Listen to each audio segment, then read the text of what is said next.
नमस्कार, मैं रघुनाथ प्रसाद आज धन्यवाद देना चाहूँगा तेलंगाना के माननीय मुख्यमंत्री श्री रेवंत रेड्डी साहब सहित वहाँ की पूरी कैबिनेट को और पूरी विधानसभा को, साथ ही जिन एन्यूमरेटर्स और सुपरवाइजर्स ने काम किया कास्ट सर्वे में, उनकी भी।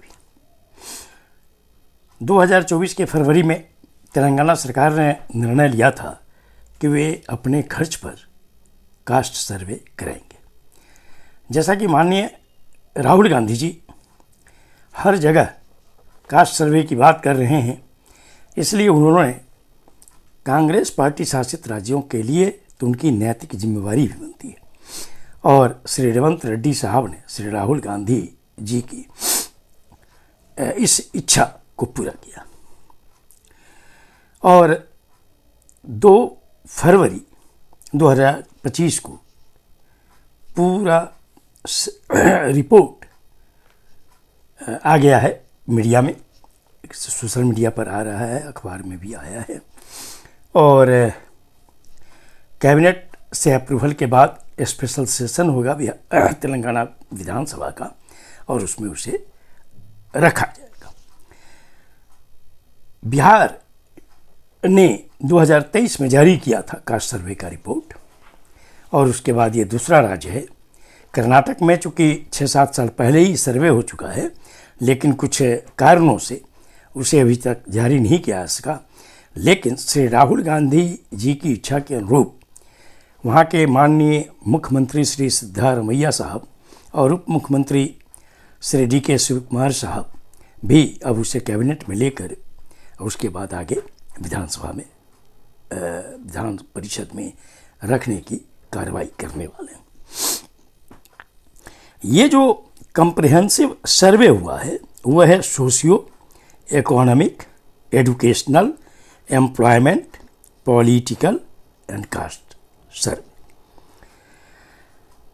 जैसा कि कुछ राजनीतिक दल और नेता, साथ ही कुछ धार्मिक संत वगैरह भी बार बार ये कहते हैं कि जातिगत जनगणना से समाज में विद्वेष बढ़ेगा। मैं उन्हें यह कहना चाहूँगा कि ये सब सिर्फ भूल भुलैया वाली बातें हैं, कहीं कुछ नहीं होना है। लगातार 1931 में चूँकि सभी जातियों की गणना हुई, लेकिन उसके बाद भी शेड्यूल कास्ट की गणना हो रही है, शेड्यूल ट्राइब की भी गणना हो रही है, सभी रिलीजन की गणना हो रही है। गणना किसकी नहीं हो रही है? सिर्फ बैकवर्ड क्लासेस की और हिंदू अपर कास्ट की। तो ये ऐसी चीज़ नहीं है। और बिहार ने जब कास्ट सर्वे करा दिया, कहाँ बिहार में कुछ हुआ? आज तेलंगाना ने करा दिया। नवंबर और दिसंबर मिलाकर 50 दिनों में लाखों एन्यूमरेटर्स और सुपरवाइजर्स ने मिलकर इस कठिन कार्य को कर दिया है और सारे डाटा को उन्होंने बना दिया। जो सर्वेक्षण हुआ है उससे ये स्पष्ट लगता है कि अब चूंकि बिहार के बाद तेलंगाना का भी हो गया, तो इनका पहले सुन लीजिए। चूंकि 3,70,00,000 की आबादी तेलंगाना की है और अभी जो सर्वे हुआ उसमें कहिए कि कुल सर्वे हो पाया है 3,54,77,554 का। 3.1% आबादी जो 16 लाख के आसपास है वो सर्वेक्षण से बाहर रह गई। उसके पीछे कारण है कि या तो घर बंद थे या कुछ ऐसे भी लोग थे जिन्होंने कोऑपरेट नहीं किया। तो 16 लाख 3,70,00,000 में जो 3.1% है, इतना ही बाहर है। और पूरा जो सर्वे हुआ है वो सर्वे जैसा कि मैंने आपको बतलाया कि 3,54,77,554 का हुआ है। इसमें जो फिगर आया है वो शेड्यूल कास्ट का है 61,84,319 जो 17.43% है। शेड्यूल ट्राइब का आया है 37,05,929 जो 10.45% है। अन्य पिछड़े वर्ग का आया है जो हिंदू हैं 1,64,09,179 और जो मुसलमान हैं उनमें पिछड़े आए हैं 35,76,588 और मुसलमान जो अगरी हैं वो आए हैं 8,80,424। इसमें जो मुसलमानों का प्रतिशत है पिछड़ों का 12.56% और अगरों का 1.48% और जो हिंदू अपर कास्ट हैं वो आए हैं 47,21,415 जो 13.31% होता है। तो हिंदू जो फॉरवर्ड क्लास हैं 13.31 और जो मुस्लिम फॉरवर्ड क्लासेस हैं 1.48। बस यही अपर कास्ट हुए जो आपको 14.79% होता है। बिहार का भी जो सर्वे हुआ था तो हिंदू अपर कास्ट 10.5% आए थे और 5% मुस्लिम अपर कास्ट थे। और बिहार में जो सर्वे हुआ यहाँ चूँकि 2 कैटेगरी है अदर बैकवर्ड क्लासेस की, मोस्ट बैकवर्ड क्लासेस जो 36% आए और बैकवर्ड क्लासेस जो 27% आए, कुल मिलाकर वो 63% हुए। और तेलंगाना में भी जो बैकवर्ड क्लासेस का वो फिगर है वो हिंदू मुस्लिम मिलाकर 56.33% है।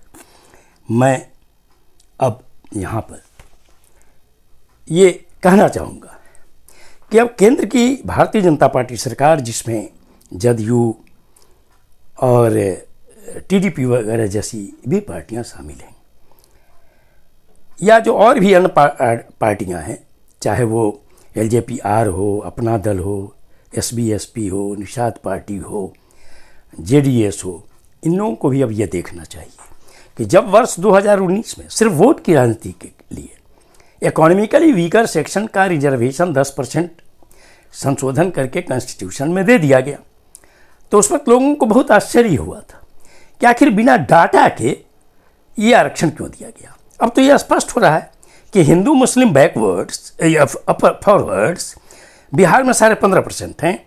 तो तेलंगाना के भी रिपोर्ट में वो सिर्फ आ रहे हैं कहिए कि 15% के आसपास, 15% से कम।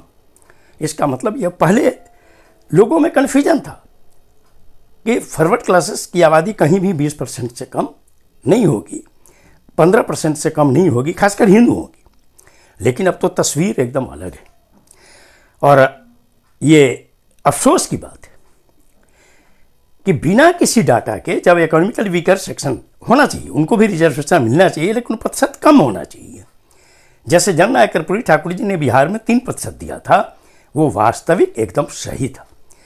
चूँकि ऑनरेबल सुप्रीम कोर्ट में भी जब मामला गया तो ऑनरेबल सुप्रीम कोर्ट ने भी न तो डाटा पर कोई क्वेश्चन किया और न उन्होंने रिप्रेजेंटेशन को देखा।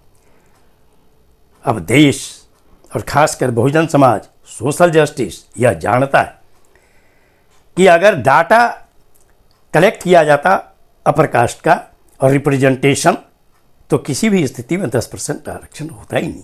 ये तो तमिलनाडु सरकार ने इस बात को चैलेंज कर दिया ना कि तमिलनाडु में जब 3-4% ही फॉरवर्ड क्लासेस के लोग हैं तो हम 10% आरक्षण कैसे देंगे, और उन्होंने नहीं दिया। ऐसे कई राज्य हैं जिन्होंने ईडब्ल्यूएस आरक्षण नहीं दिया।